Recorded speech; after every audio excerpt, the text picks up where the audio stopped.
Schubert, played by a girl in an exquisite dress, candles and chandeliers sparkling in her hair and eyes. Art. Surface, of course, but art is all surface and symbol at once. Those who go beneath the surface do so at their peril.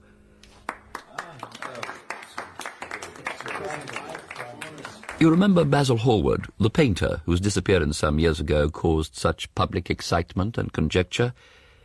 He it was who painted that picture. That notorious picture.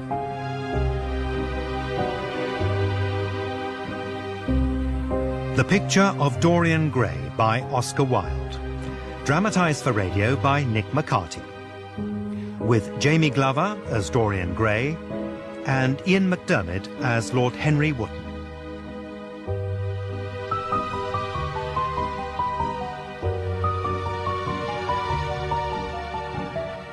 I was in the habit then of visiting Basil's studio regularly. It was summer, and the studio was filled with the rich odour of roses. When the summer breeze stirred the trees of the garden, there came through the open door the heavy scent of lilac, or the delicate perfume of the pink flowering thorn. Well, Henry, what do you think of it? I was lying on the divan of Persian saddlebags, smoking an opium-tinted cigarette, and watching the play of light through the long tussore silk curtains that were stretched in front of the large window. The dim roar of London was like the bourdon note of a distant organ. Well? It is quite the best thing you have done. I believe it is. Who is the young man? A model? No. He is quite beautiful. You have captured more than a likeness. You must send it next year to the Grosvenor. Why not the Academy? The Academy is too large and vulgar. Whenever I go there have been either so many people that I've not been able to see the pictures, which was dreadful, or so many pictures that I've not been able to see the people, which was worse. I won't send it anywhere. What odd chaps you painters are. You do anything to gain a reputation. As soon as you have one, you seem to want to throw it away. It's silly of you, for there is only one thing in the world worse than being talked about, and that is not being talked about. I know you'll laugh at me, but I really can't exhibit it. I put too much of myself into it.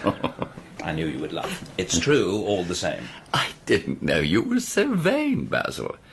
I see very little of you in this. He is a Narcissus, and you have an intellectual expression, but beauty, real beauty, ends where an intellectual expression begins. Don't flatter yourself, Basil, you're not in the least like him. Oh, I should be sorry to look like him. The ugly and the stupid have it best in this world. If they know nothing of victory, they're spared the knowledge of defeat. What do you know of defeat? Your rank and wealth, and my brains, and my art, whatever they may be worth. Dorian Gray's good looks. We shall all suffer for what the gods have given us. Dorian Gray. Is that his name? I didn't intend to tell you his name. When I like people immensely, I never tell their names to anyone. It's like surrendering a part of them. When I leave town, I never tell my people. I've grown to love secrecy. Is that foolish? You forget I'm married. And the one charm of marriage is that it makes a life of deception absolutely necessary for both parties. When we meet, my wife and I, we tell each other the most absurd stories with the most serious faces. My wife is so much better than I am, she never gets confused over the dates, and I always do. I believe you're a much better husband than you pretend to be. You never say a moral thing, and you never do a wrong thing. Your cynicism is a pose. Being natural is a pose, the most irritating I know. Tell me truly why you refuse to exhibit his portrait. It's hard for me to say. It sounds so incredible. Then I should believe you at once. I think... 2 months ago, I was at a crush at Lady Brandon's. You know how artists have to remind the public from time to time that we're not savages. That's where I saw him, at Lady Brandon's. A peacock in everything but beauty. She insisted we met. She treats guests as an auctioneer treats his goods. The poor woman so wanted to find a salon, and she only succeeded in opening a restaurant. Harry, you have no idea of friendship. Unjust. I choose my friends for their good looks, my acquaintances for their good characters, And my enemies for their good intellects. A man cannot be too careful in the choice of his enemies. So I must be merely an acquaintance. Much more. Oof, less than a friend. A sort of brother. I don't care for brothers. My elder brother won't die, and my younger brothers seem to do nothing else. Harry, I don't believe a single word. Tell me more about Dorian Gray. How often do you see him? I couldn't be happy if I didn't see him every day. Extraordinary. I never thought you'd care for anything but your art. He is all my art to me now. I can recreate life in a way that was hidden from me before, if he sits beside me.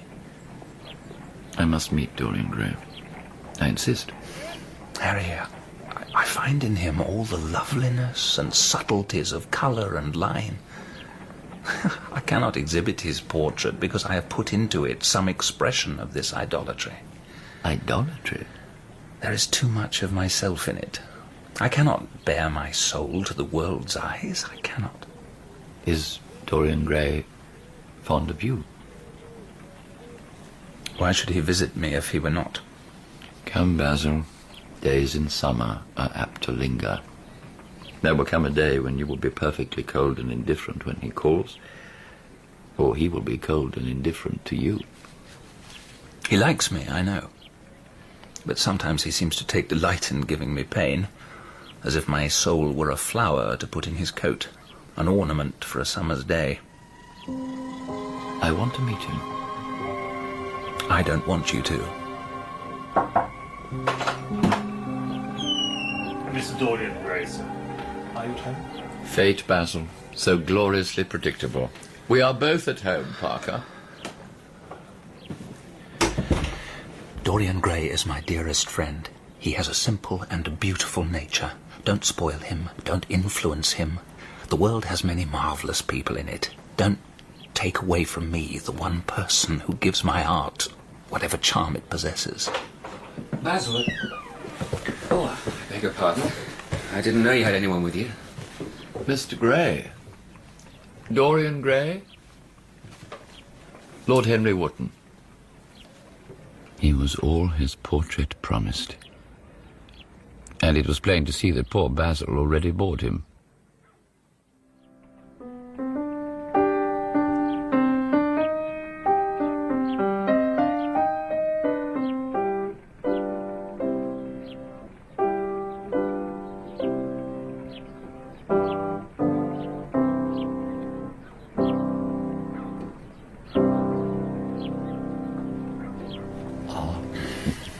You must let me the music, Basil. I want to learn it. That depends on how you sit today, Dorian. You see, my lord, how easily I get into people's bad books. Not only Basil here, but Lady Agatha's too. I'll make your peace with my aunt. She is quite devoted to you. She has told me so. I promised to go to a club in Whitechapel with her last Tuesday and quite forgot. We were to play a duet together. 3 duets. It won't have mattered. When Aunt Agatha sits down to the piano, she makes quite enough noise for 2.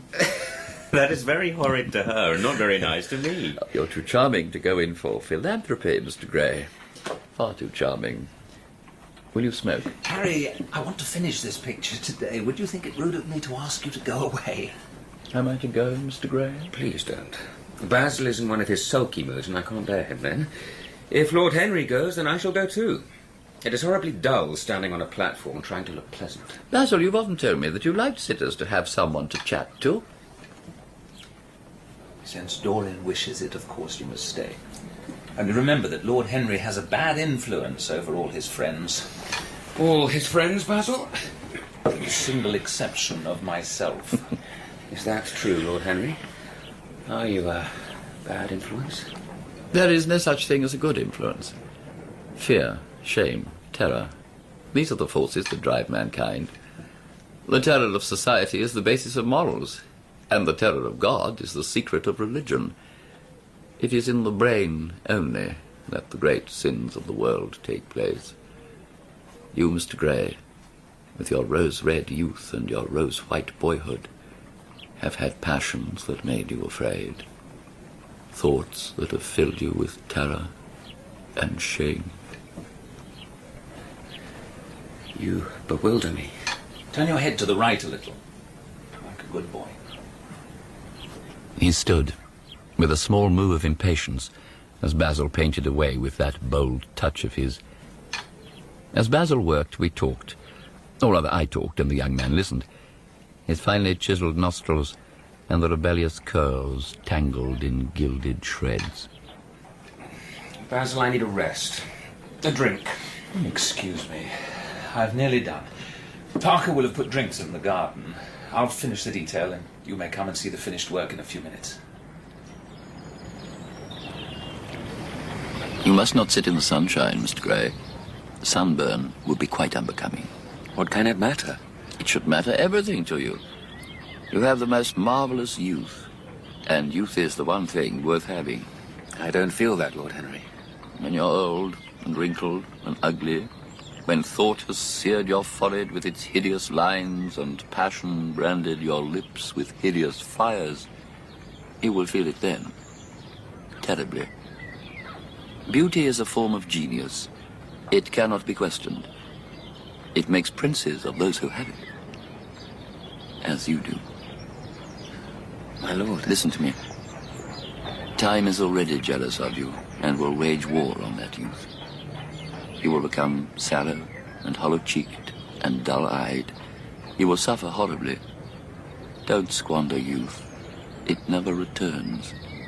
Our limbs fail, our senses rot.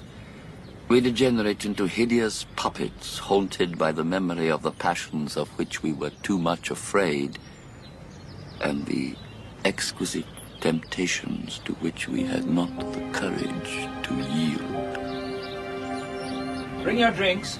Come, see the finished portrait. I watched the young man as he gazed at the shadow of his own loveliness, and knew that one day what I said would become true. Time would claim him.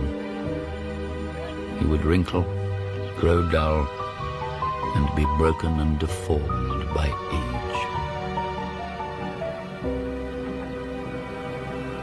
Don't you like it? Of course he likes it. It's one of the greatest paintings in the history of modern art. I'll give you anything you like for it. I must have it. It is not my property, Harry. It's Dorian's. How sad it is. How sad.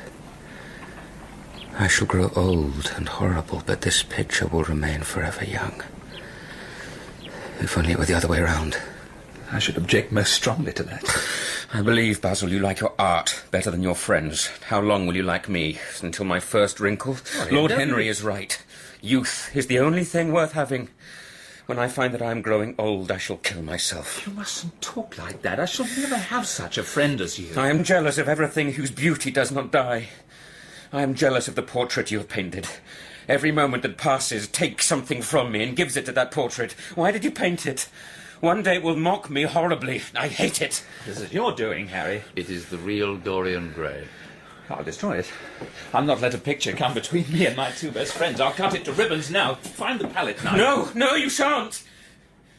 That would be murder. The picture is a part of myself. I feel it. There is nothing in the world that I would not give to remain as I am, and for the picture to grow old. I would give my soul for that. Enough. Come with me to the theatre. Both of you. A splendid notion. You promised you'd stay and play the Schubert. I can't. I'm going to the theatre with Lord Henry. As you wish. Goodbye, Harry. Goodbye, Dorian. Come and see me soon. Certainly. You won't forget. The portrait will be varnished then and ready for you. I won't forget. And Harry, remember what I asked you this morning? I have forgotten it. I trust you. I wish I could trust myself. Come, Mr. Gray, my hansom is outside.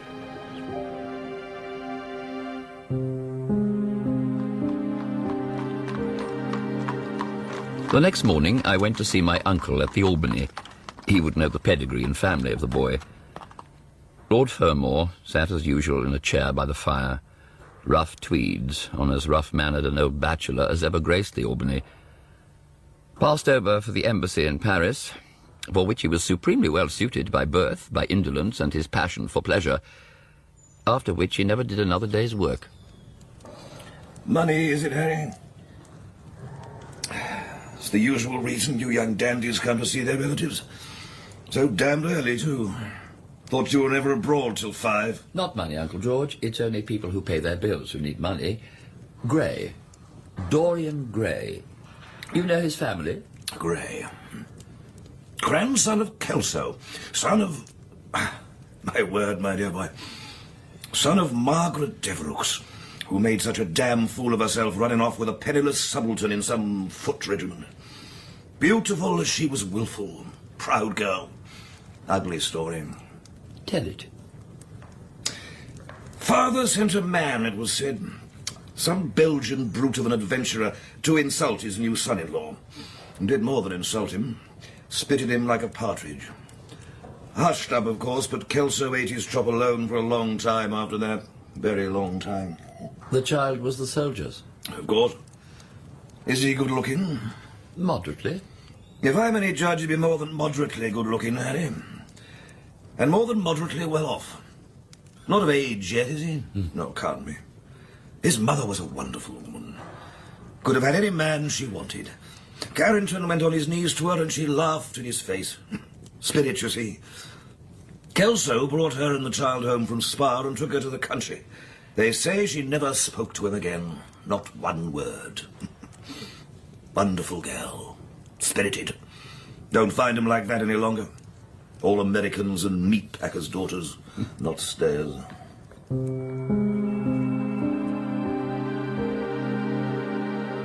Curious that behind everything of beauty that has ever existed lies some tragedy. A vase, a building, a woman. Yet the very fact made Dorian even more perfect. How sad that he too would fade. Even my dear Aunt Agatha would understand how sad that is. Sadder even than her dreary luncheons. Aunt! Late as usual, Henry. You refused to wait. I think you know most of my guests. I do. Lady Harley, how charming your son looked at the ball last night. Sir Thomas, what is it like to find you here? Hello. Mrs. Vanderlaw, how are you? Quite recovered, I hope. Oh, thank you so much. Lord Fordle, did I hear you speak in the house, or did I dream it? Dorian, what a pleasure to see you again so soon. Dorian, you never told me you knew my nephew. I'm quite angry. Don't be. Dorian and I met briefly at a very disreputable painter's studio. Now stop showing off, Henry, and sit. Tell us what you know about Dartmoor and his American heiress. I believe she has quite made up her mind to propose to him, Aunt. Someone should interfere. I'm told on excellent authority that her father keeps an American dry goods store.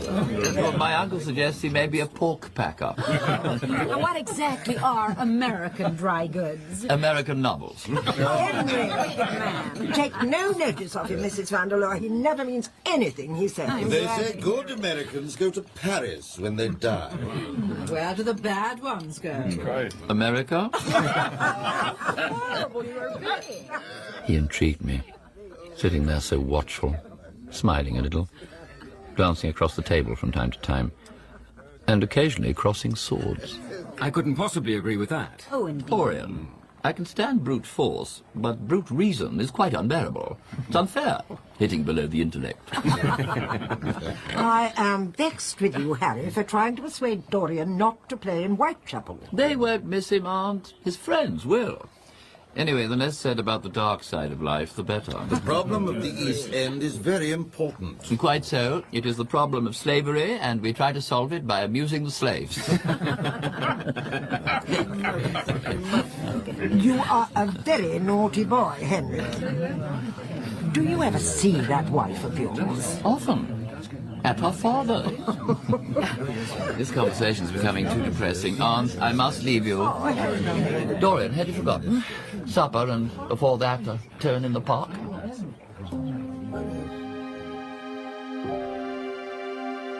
He had promised to meet Basil Hallward, but he walked with me instead. It was the first of many such walks. We met often, at friends, at my club, in my house.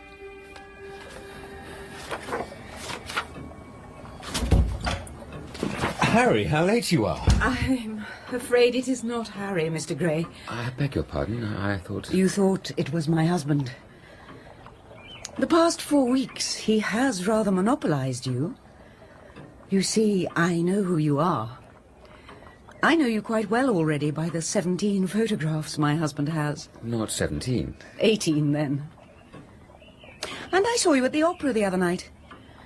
Dear Lohengrin, I like Wagner's music better than anybody's.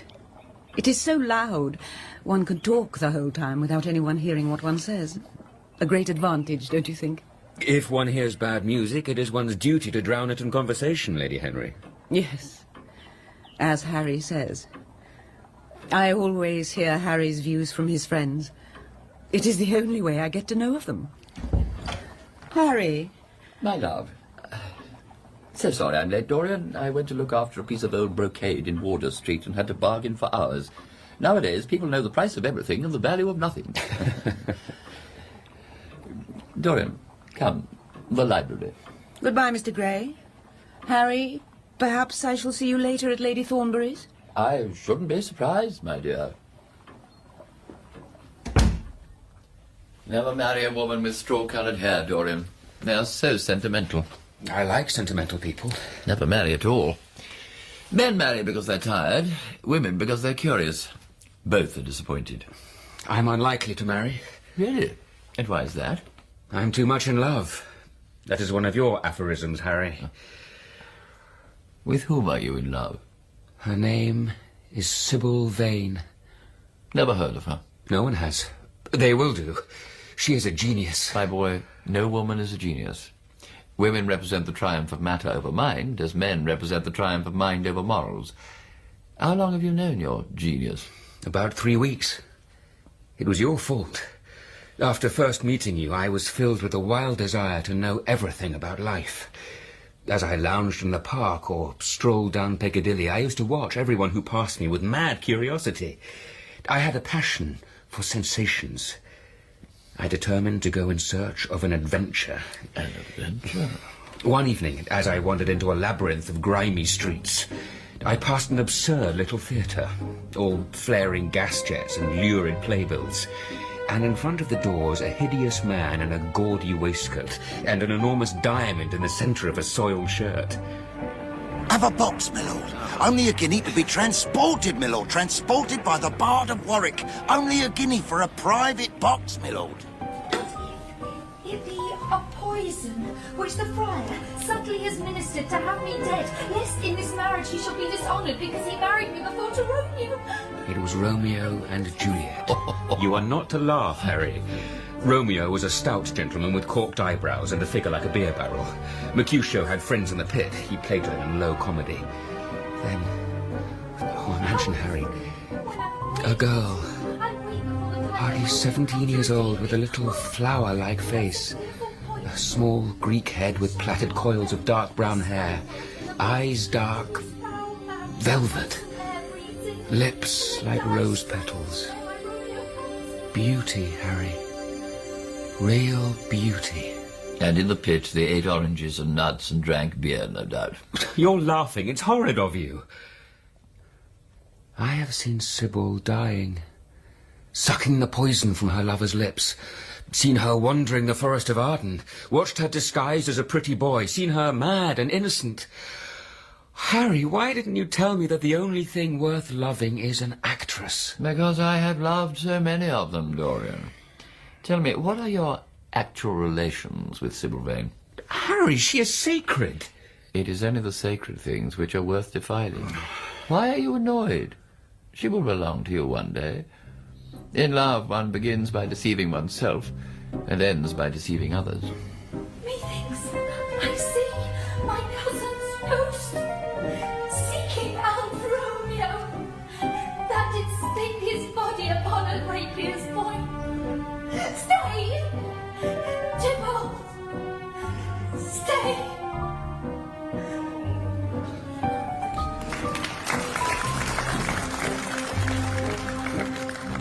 I went round after the third performance. The manager was determined that I should meet her. I was not entirely sure, yet he persuaded me. She was so gentle, so shy. Miss Vane, my lord here wanted to speak to you, my dear. I'm sure I'm grateful, sir. Maybe he'll give you a small token of appreciation of your wonderful performance. Miss Vane, I was truly dazzled by her performance. Sir, you are very kind. I will not call you my lord. You look more like a prince.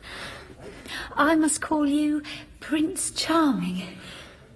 Upon my word, Dorian, Miss Sybil knows how to pay a compliment. You know nothing about it, as she knows nothing of the world.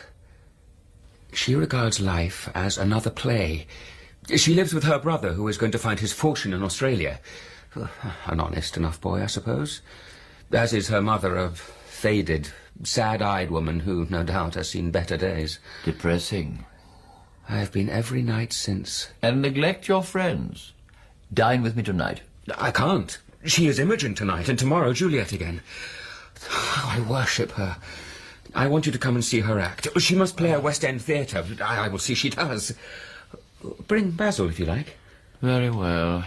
Juliet, then, tomorrow. Will you see Basil, or shall I write to him? I haven't laid eyes on him for a week. It's rather horrid of me, as he has sent me my portrait in the most wonderful frame. Write to him. I don't want to see him alone. He says things that annoy me. He gives me good advice. People are fond of giving away what they need most themselves. It's what I call the depth of generosity. He seems to me something of a Philistine. Artists, my dear Dorian, exist simply in what they make, and consequently are perfectly uninteresting in what they are. I shall write to him.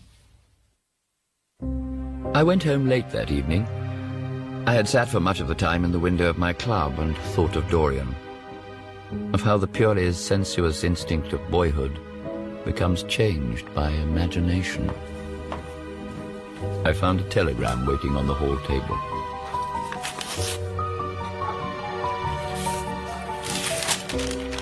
Harry, you shall be the first to know. I am engaged to be married to Sybil Vane. Oh, engaged indeed.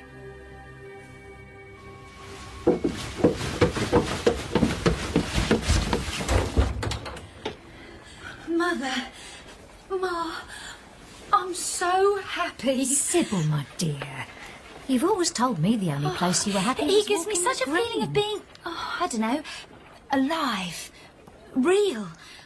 I'd die for him, Ma. Well, you can just put him out of your mind. You'll have to. I can't. Well, I you're going to can't. have Sybil, to. listen to me. Just listen, and listen to your brother.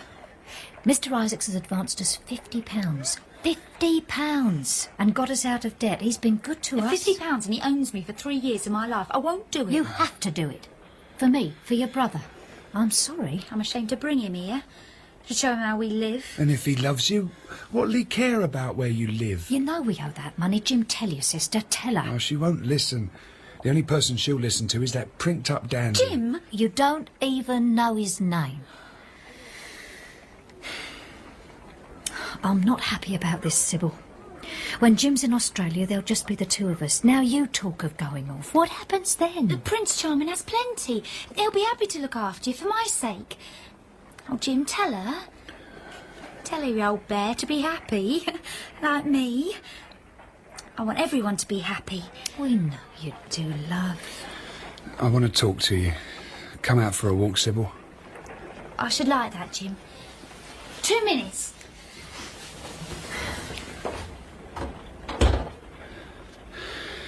Mother, when I've made enough in Australia, I'll be back to pay off Isaacs and get Sybil off the stage, I promise you. I know you will, dear boy. Remember, you chose to do this.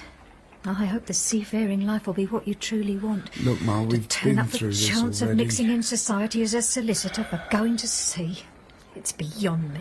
I hate offices and I hate clerks. I know what I've chosen. But you see after Sybil, these men going round to talk to her every night. It's not right. Nonsense. It's merely a custom of the theatre. Way to pay a compliment.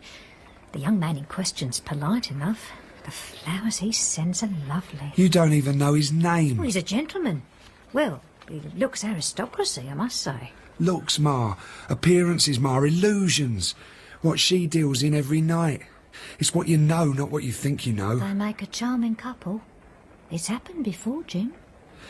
If this aristocrat, this gentleman, harms a hair on her head, I shall kill him. I swear to you, Mother, I'll come back, find him out, and kill him.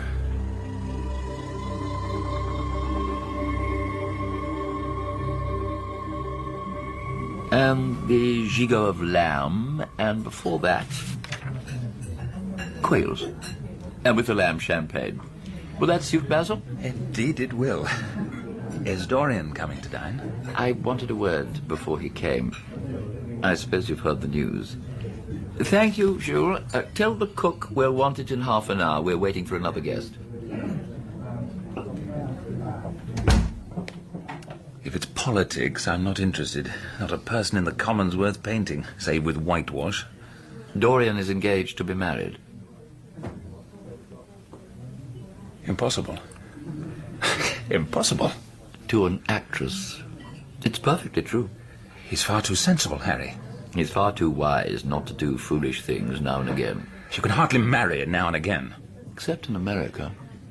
I didn't say he was married. I said he was engaged. I have a distinct recollection of being married and none at all of being engaged. It's absurd. To marry is so much beneath him. If you want to make him marry the girl, tell him so. Whenever a man does a foolish thing, it's always from the noblest motives. She'll be no good for him. She's better than good. She's beautiful. Dorian assures me. He's rarely wrong about such things. Your portrait of him has quickened his appreciation of human beauty. We are to see her tonight. Do you approve, Harry? Dorian Gray falls in love with an attractive girl who plays Juliet. Why not? If he married Messalina, he would be none the less interesting. The problem with marriage is that it makes one unselfish, and unselfish people are dull people. I hope, Basil, that Dorian will make this girl his wife, be fascinated by her for, say, 6 months, and then passionately adore someone else. You don't mean a single word of that. You're much better than you pretend to be. Well, the reason we like to think so well of others is that we're all afraid of ourselves. The basis of optimism is sheer terror. Rubbish. You want to mar nature? Reform it. So, we see her tonight in some disreputable theatre in the East End. The boy is late, as usual.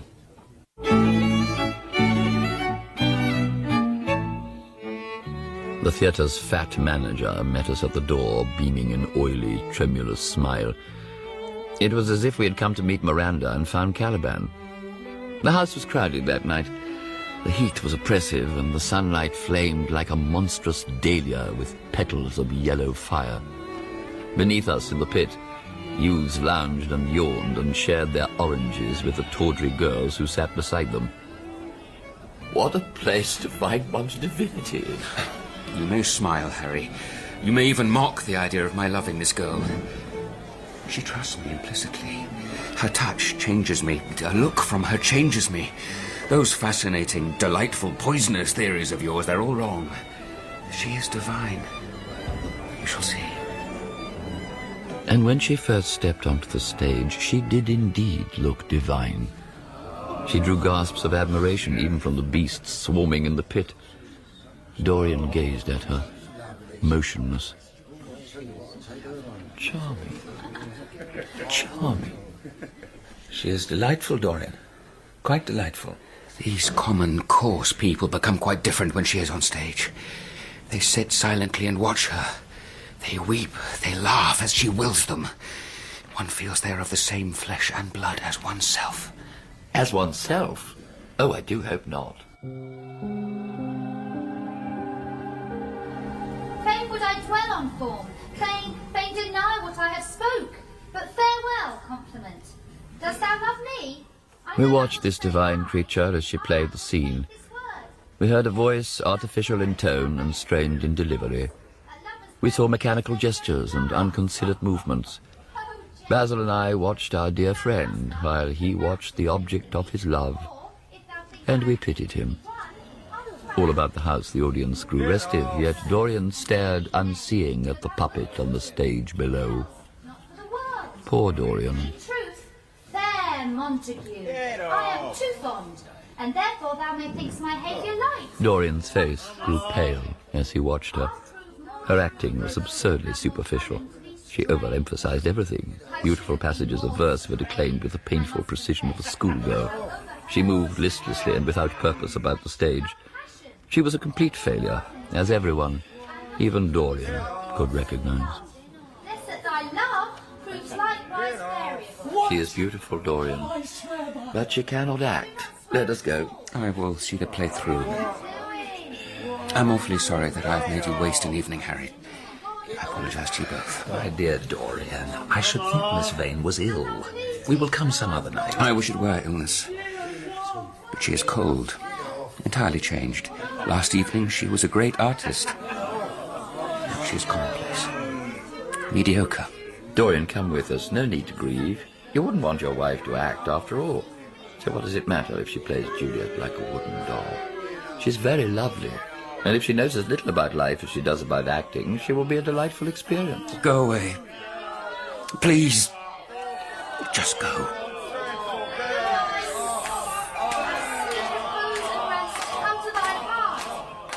We left the boy to his grief before the play had ended.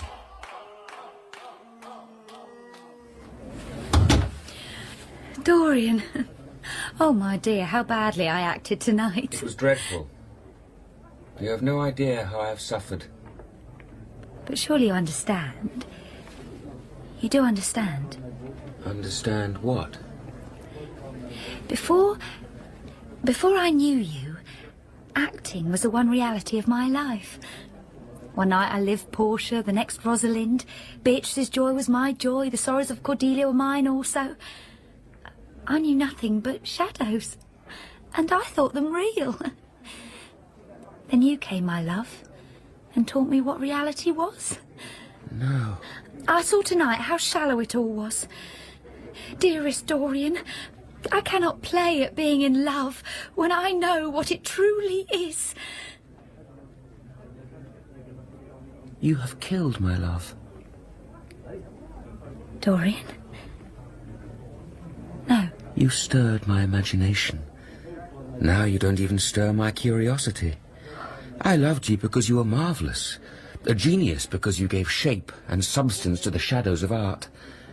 Tonight I see you for the shallow, stupid girl you are. A third-rate actress with a pretty face. Dorian, please, please. Don't touch me. I wish I'd never laid eyes on you. What can you know of love if you said Mars your art? Without your art, you are nothing. You're not serious, Dorian. You're acting. I leave the acting to you. You do it so well. Don't leave me. Say you love me. Don't leave me alone. I don't wish to be unkind, but I can't see you again. You have disappointed me. Oh. No.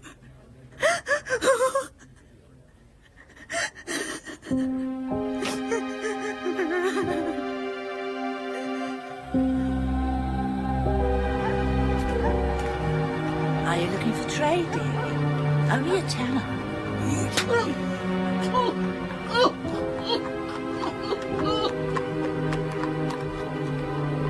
I don't remember where I went after leaving her. Dimly lit streets, gaunt, black-shadowed archways, evil-looking tenements. Drunks reeled by and women huddled over low fires near seeping walls, children laying grotesque bundles in doorways.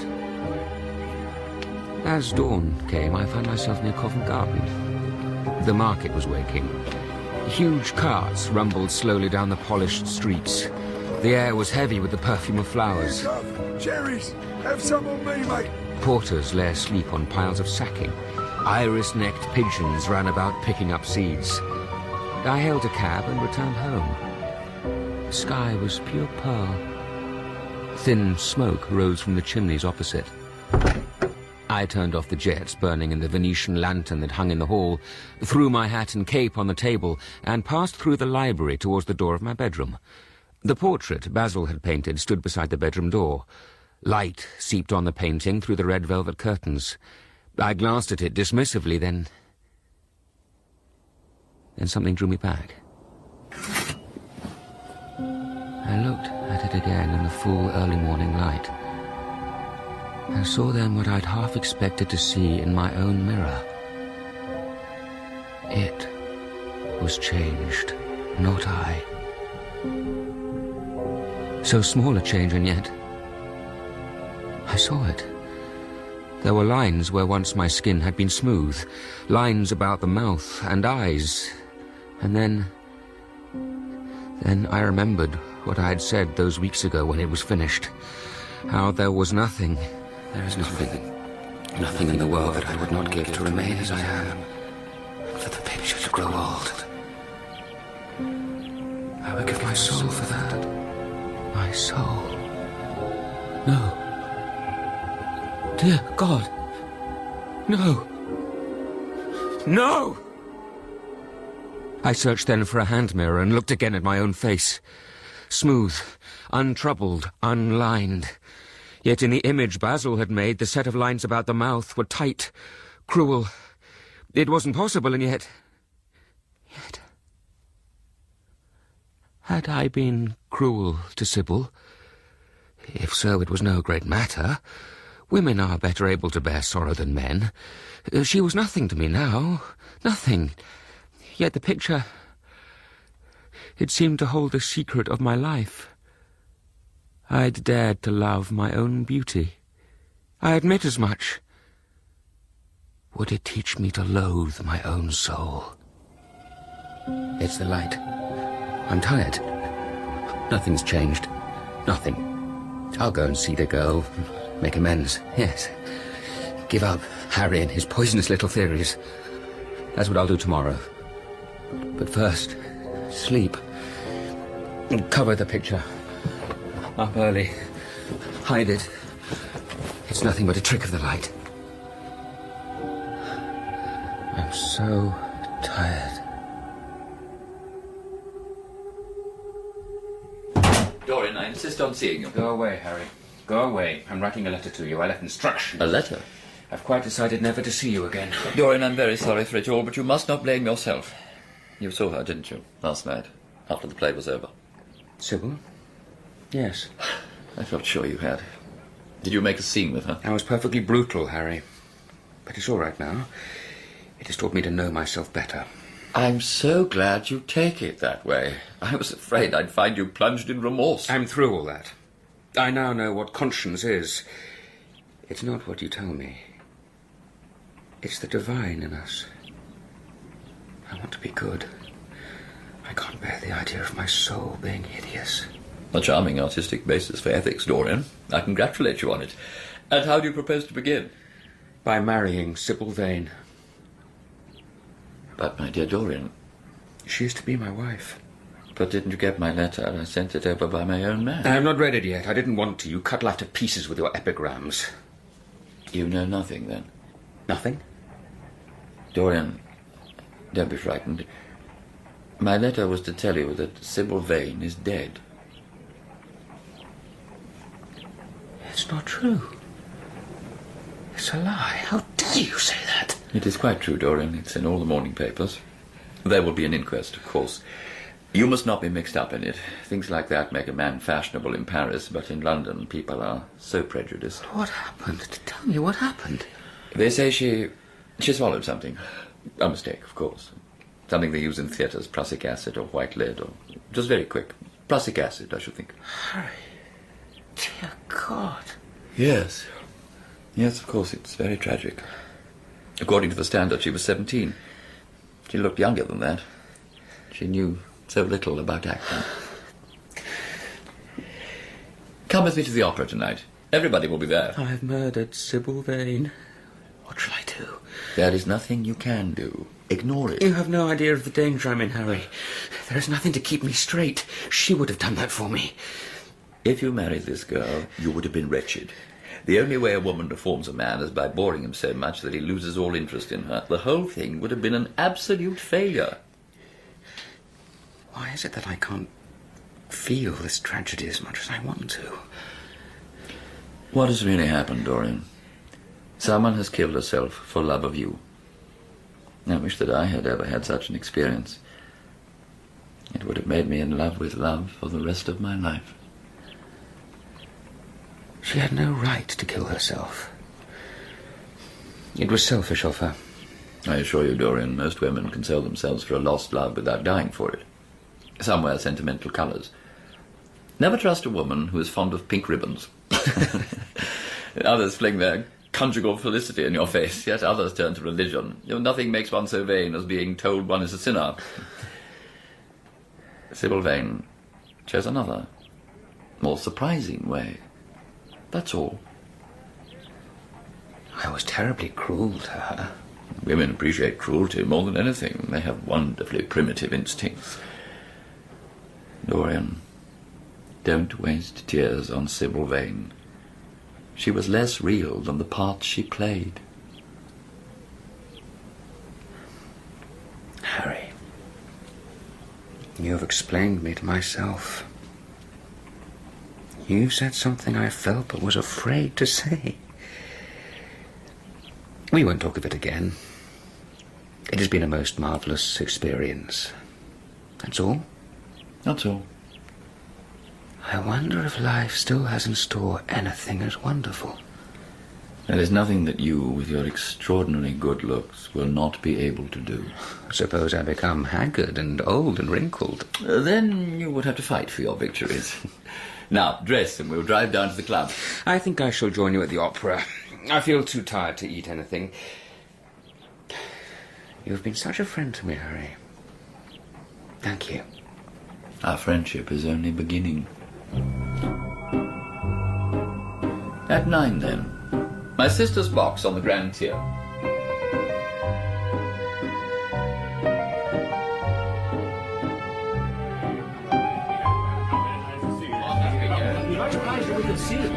Dear Dorian, how are you? My dear Good evening, Dorian. Dinner tomorrow? Small party on the river. Divine, quite divine. My dear Dorian. My dear fellow. Oh, very nice to see you. Much obliged. Good to see you, Dorian. Dear Dorian, how are you? My dear chap. Good evening, Dorian. Small party. Divine. So the choice is made. Poor Sybil Vane. To have mimicked death so often on the stage and then to have played that dreadful last scene. To free young Dorian. My life is decided. Eternal youth.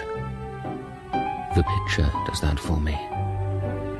I have only to look in the mirror to see it's true. No lines, no cruel cast to the mouth or the eyes. I'm truly free. Infinite passion. Pleasures subtle and secret, wild joys, and wilder sins. I can have all those and there will be no change. I shall kiss the lips of the portrait and thank it for bearing the burden of whatever shame might burden me. It will be a mirror of my life.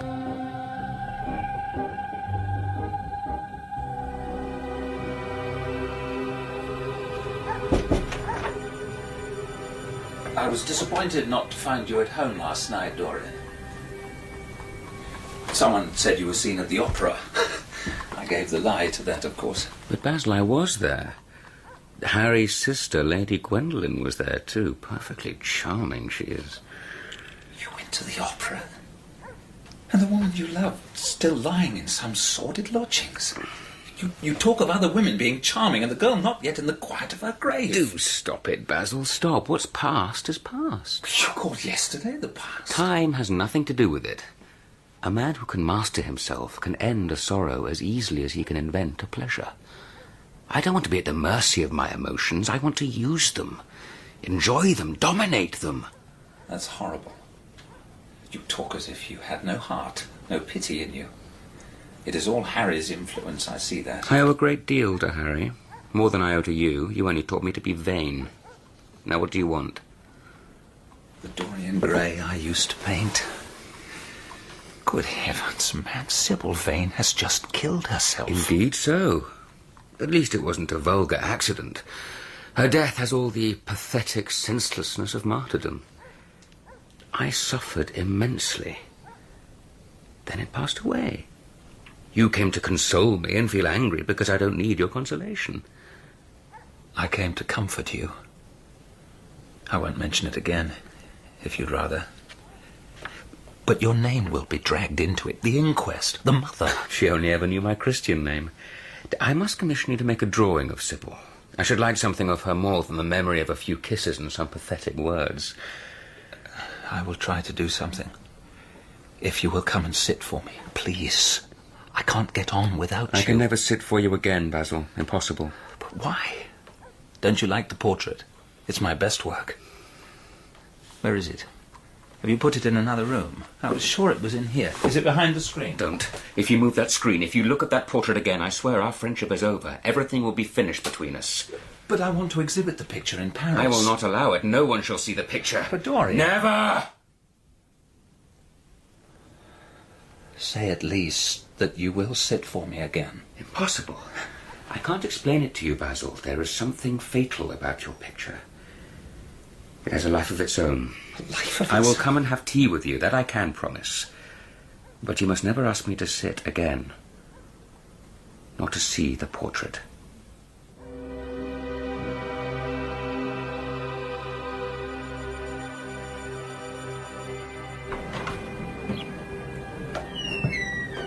You rang, sir. Did the housekeeper do as I asked and give you the key to the old schoolroom? It's no use, sir. The attic room at the top of the house. I know where my old schoolroom is. Be good enough to bring me the key. Don't look at me so. Get out, get the key! I have the key, sir. And be kind enough to take this picture and to follow me with it. Mrs. Leaf said she wished to clear out the schoolroom before you went into it. She was sure it would be full of dust and cobwebs and old lumber, sir. Which I expect and want. Can you carry it alone? Yes, sir. It's heavy, but... Come on, then. Mind the corner. Can you manage? Yes, sir. Careful. Very careful. All right. Yes, sir. Careful.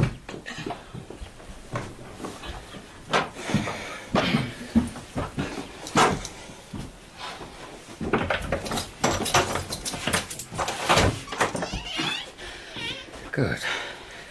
In with it, then. Is there enough light? Yes, sir. In the corner, sir. Yes. Yes, they're in the dark corner. Safe resting place. Keep it covered. Yeah, leave me. Yes, sir.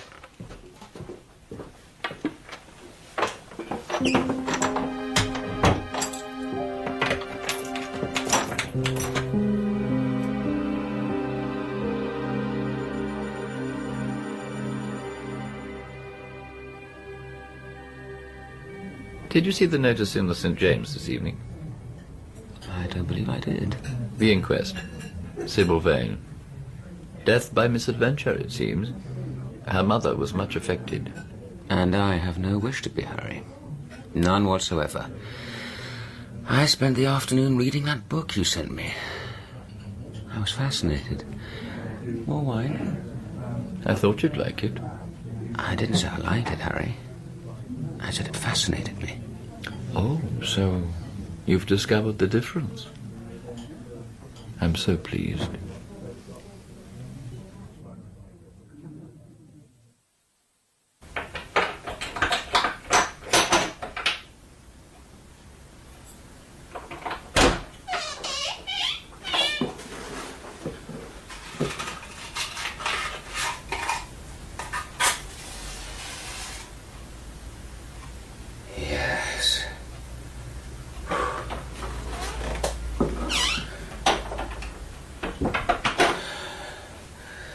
Safe here. Yes. No one shall see it. No one shall look at it ever again. This Venetian shore will cover it. One more look. One more. God, it changes even as I... What the worm is to the corpse, my sins will be to this painted image. They may defile it. They may make it shameful. But nobody will suspect. Nobody will know. We have to take our moment to live as we want to live. Look once more, then be done. See the gold hair, the curls, the blue eyes, the red lips. They seem slightly twisted. Crueler than before. Are they? Are they?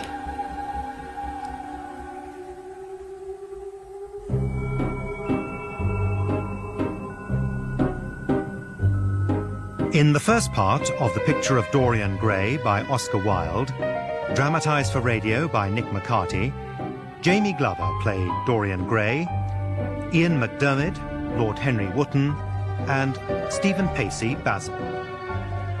Sybil was played by Tilly Gaunt, Jim, Harry Myers, Mrs. Vane, Elizabeth Mansfield, Lord Fermor, Brett Usher, Aunt Agatha, Mary Wimbush, the theatre manager, Gavin Muir, Lady Wotton, Elizabeth Bell, Lady Narborough, Tessa Worsley, and the servant, Tom George. Other parts were played by members of the cast. Original music was composed and played by David Chilton. The pianist was Simon Moorcroft. The Picture of Dorian Gray was directed by Gordon House.